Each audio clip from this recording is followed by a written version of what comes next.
مرحب مرحب يا هلال. ازيكم يا جماعه؟ ديت الحلقه الاولى من حكايه بوك توك. ان شاء الله كل يوم في خلال رمضان هيكون في حكايه مختلفه مع بوك توكر مختلف. والنهارده انا هعمل لكم منشن للبوك توكر اللي هيحكي الحكايه بتاعت بكره. الحكايه اللي احنا هنتكلم عنها هي حكايه دينيه بحته، حكايه بتتكلم عن تاريخنا اللي اندثر في الاندلس. هتكلمكم عن ثوره اسمها ثوره البشرات. ثوره البشرات ديت اصلا هي ثوره ما نجحتش في ان هي تطبق اي حاجه من اللي هي عايزه تعمله، بس انا جاي اكلمكم النهارده عن شخصيات ابطال عاشوا جواها، يمكن ناخد منهم العظه في حياتنا، ويمكن برضو نديهم حقهم اللي التاريخ نسي يديهولهم. ثوره البشرات في الاساس اصلا قامت على نبوءه ان في شخص هيجي يقود الموريسكيين اللي هم اهل غرناطه للموت تحت راياته السود، وبعدها هيحل التفكك باسبانيا. المهم الشخص دوت اسمه محمد ابن فرج. عايز بس الاول اكلمكم عن الاوضاع قبل الثوره عشان تعرفوا الثوره دي اتعملت ليه. الوضع قبل الثوره كان ان في محاكم تفتيش فرضتها المسيحيين الاسبان على المسلمين اللي عايشين في غرناطه علشان ينصروهم ويخلوهم يتخلوا عن دينهم اللي هو الدين الاسلامي، ويتخلوا عن هويتهم ولغتهم اللي هي اللغه العربيه.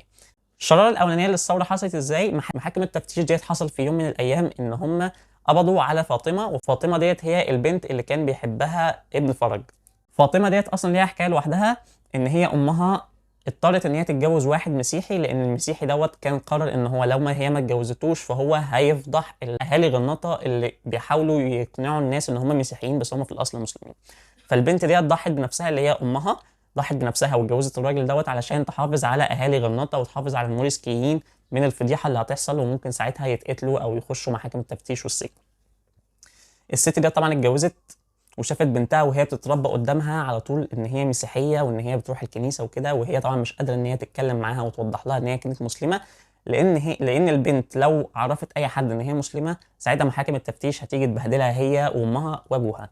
فكانت سايباها ومش قادره تقول لها، وكانت بتبكي كل يوم لان هي مش قادره تعرفها دينها الحقيقي، لحد ما جه ميعاد ان هي هتموت خلاص، وعلى فراش الموت قالت لها ان انت مسلمه وان انت اصلا من الموريسكيين، انت مش اسبانيه، وروحي للشيخ غالب. مين الشيخ غالب دوت؟ الشيخ غالب دوت هو كان ساعتها الامام والقائد بتاع الموريسكيين، يعتبر كان شيخ كبير عنده حوالي 60 او 80، من 60 ل 80 سنه، وساعتها كان كل الموريسكيين بيسمعوا كلامه وبينفذوا احكامه وهكذا. يعني راحت فاطمه للشيخ وعرفت اصلا ان هو جدها، يعني هو ابو امها، وحكى لها عن كل حاجه وعرفها لحد ما هي ما دخلت في الاسلام وقررت ان هي تاخد الاسم بتاعها اللي هو اسم فاطمه. بناء عليه ابن فرج حبها، وفي اليوم دوت بقى كان حصل ان بتوع المحكمه عرفوا ان فاطمه دخلت في الاسلام وهكذا، فقرروا ان هم يقبضوا عليها ويحاكموها في المحكمه.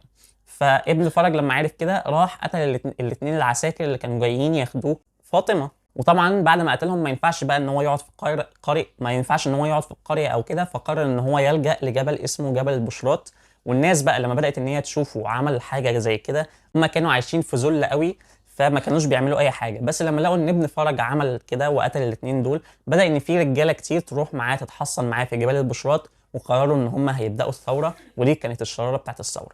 طيب خطه الثوره بقى كانت ماشيه كالاتي: ان في دلوقتي دعم هيجي من الجيوش العثمانيه، هيجي اسطول عثماني هينزل على اسبانيا، الشواطئ بتاعت اسبانيا، وهيبدا ان هم يدعمهم، وهم كان وصل عددهم لحوالي 2000 او 3000 شخص هيبداوا ان هم يقاتلوا. وكان الحاكم بتاع المغرب والجزائر ساعتها وافق ان هو يدعمهم ويبعت لهم جنود. جت ساعه التنفيذ بس الاسبان اكتشفوا الموضوع، وبناء عليه عملوا ايه؟ جم على الشواطئ وحطوا مدافع بدأت تضرب على الأسطول العثماني قبل ما يوصل، والأسطول اللي كان منه سفن كتير جدا ما وصلش منها غير 5 سفن. ولنفس الوقت الأماكن اللي كانت الثوار قرروا إن هم يروحوا يفتحوها، الأسبان زودوا التحصين عليها علشان ما حدش يقدر إن هو يتخطاها. فطبعا دوت خلى اليأس يتسلل لقلوب الموريسكيين. وساعتها الشيخ غالب طلع على الجبل، راجل عنده 60 ل 80 سنة، طلع على الجبل ووقف قدامهم وقال لهم الكلام اللي انتوا تسمعوه دلوقتي ده: ما لكم تعلو أصواتكم فقط حين تختلفون، ويصبح لكم عقل ورأي حين يطلب منكم أحد التضحية والكفاح، فيتحجج الغني بتجارته وماله والفقير بعوزه وحاجته. إذ لم تقاتلوا الآن فمتى تقاتلون؟ أخبروني بربكم. حرماتكم انتهكت، وأموالكم سلبت، ومساجدكم صارت كنائس، ودينكم صار يذم، ونبيكم يسب. إذ لم تثوروا الآن فمتى تثوروا؟ لا تقولوا أن ابن فرج والثوار قد جلبوا عليكم الويلات والثبور، إنما جلبوا لكم السعادة والحبور، جلبوا لكم رايات النصر أو أكفان العز، جلبوا لكم أرضا محررة أو قبرا يفخر بصاحبه. صدقوني، إذا لم تثوروا الآن سيلعنكم كل شيء، حتى القبور التي ستحتويكم ستلفظكم وتلعنكم، لأنكم استمرأتم الذل ورضيتم بأغلال القهر والظلم. إن من جلب عليكم الويل والثبور والعذاب هو يأسكم وعجزكم وخضوعكم للنصارى، فلا تحملوا الثوار أخطاء ماضيكم وانتكاساته. حين سقطت غرناطة كنت طفلا في 7 من عمري. يومها رأيت أمي تلبس أبي لباس الحرب وتناوله سيفه ليخرج للقتال مع موسى بن أبي الغسان. احتضنني أبي بشدة وبكى بكاء حارا، فسألته: هل الموت يؤلم يا أبي؟ فزاد بكاء أبي وهو يقول بصوت مفعم بالحزن والمرارة: الموت لا يؤلم يا بني، وأنا لا أخشاه. وصوب سبابته نحو مئذنة المسجد وهو يتبع: لكني أخشى الهزيمة. إذا هزمنا اليوم يا بني سيعلو الصليب وتهدم المآذن، ولن تسمع الأذان في غرناطة ثانية. لقد كان المسجد هو الجامع الكبير الذي صار كنيسة، ولقد رأيت بعيني يوم هدم منبره واستبيحت حرمته وترنم فيه النصارى بأناشيد النصر. إن الموت الذي تفرون منه لهو خير من ذل تقبلون عليه، فانظروا رأيكم وحكموا عقولكم. طبعا بعد ما قال الكلام دوت الناس بدات ان هي خلاص تقتنع ورجعت عندها العزيمه وكده، وبداوا ان هم يعملوا حرب اللي هي عارفين اللي هي الحرب العصابات، حرب المناوشات ديت، اللي هي تروح تضرب الضربه وترجع تقعد في الجبل، تروح تعمل حاجه وترجع تقعد في الجبل، وهكذا لحد ما الاسبان قرروا ان هم عايزين ينهوا الثوره ديت. فنعمل ايه عشان ننهي الثوره؟ هنعتقل الشيخ بتاعهم اللي هو الشيخ غالب. تمام. فاعتقلوا الشيخ ودخلوه المحكمه، بداوا ان هم خلاص عايزين يقنعوه ان هو يتنصر، لكنه حصل ان هو بدا ان هو يقنع الناس اللي جوه نفسها ان هي تدخل في الاسلام، لدرجه ان 2 من الناس المسيحيين اللي كانوا في محاكم التفتيش جوه اسلموا. فلما المسؤولين عن محاكم التفتيش عرفوا الموضوع دوت قرروا ان هم لازم يعذبوه لحد ما يعلن ان هو بقى نصراني، علشان دوت هيؤدي ان المسلمين كلهم خلاص يفقدوا الشغف في الحياه ويفقدوا الشغف في الثوره اللي هم بيعملوها، لان القائد بتاعهم والامام بتاعهم تنصر. فجابوا واحد من اشد المعذبين عندهم وبدا ان هو يعذب الشيخ لمده 3 ايام. والشيخ طبعا سنه كبير جدا فما قدرش ان هو يستحمل، فقرر ان هو يتنصر. قال لهم يا جماعه خلاص انا هتنصر. قالوا المسؤول عن محاكم التفتيش وقرر معاه ان هو لازم ياخده، هيطلعه على منصه قدام الموريسكيين كلهم وهيعلن ان هو تنصر علشان الثوره ديت تنتهي. جه اليوم الموعود دوت وخدوا الشيخ وطلعوه على المنصه ولبسوه لباس طويل جدا علشان يداروا ضوافره اللي كانت اتشالت والاثار التعذيب اللي موجوده على جسمه، علشان الناس ما تفتكرش ان هو اتعذب او كده. وطلعوه على المنصه والمفروض ان هو هيبدا يتكلم.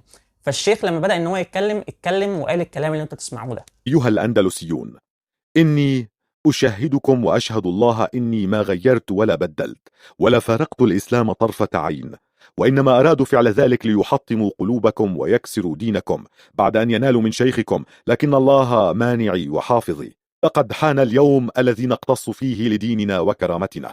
لقد آن للأندلسيين أن يظهروا غضبتهم. لا ذل بعد اليوم ولا هوان. لقد سئمنا العيش الذليل المرير وعدمنا العيش الكريم. فليكن الموت المجيد، وإياكم أن تخشوا الموت، فهو آت لا ريب.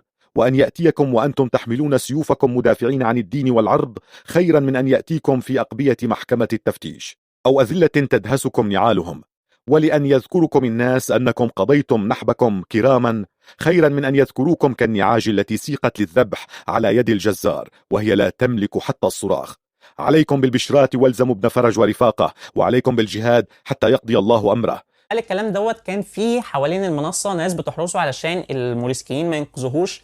الناس دول بدأوا ان هم عايزين يروحوا يجيبوه وينزلوه تاني عشان ياخدوه على السجن. بقى الموريسكيين اللي حوالين انتفضوا جدا وضربوا الناس ديت كلها وخدوا منهم الاسلحه وقتلوهم وانقذوا الشيخ. للاسف وهم بيحاولوا ينقذوه كان الشيخ خلاص عرف ان ديت نهايته وان هو التعذيب خلاص جاب اخره وهو مش هيقدر يكمل، يعني مش هيعيش بعد كده. فهو قال لهم يا جماعه انا خلاص كده ديت نهايه حياتي، ونصحهم كلهم ان هم يلتحقوا بابن فرج في جبل البشرات. ديت كل الحكايه اللي انا عايز احكيها، وديت كل الجزء اللي انا عايز احكيه. مش عايز اكمل بقى بعد كده ايه اللي حصل في الثوره وهكذا، ممكن نبقى نتكلم عنها في فيديو تاني لو انتوا عايزين.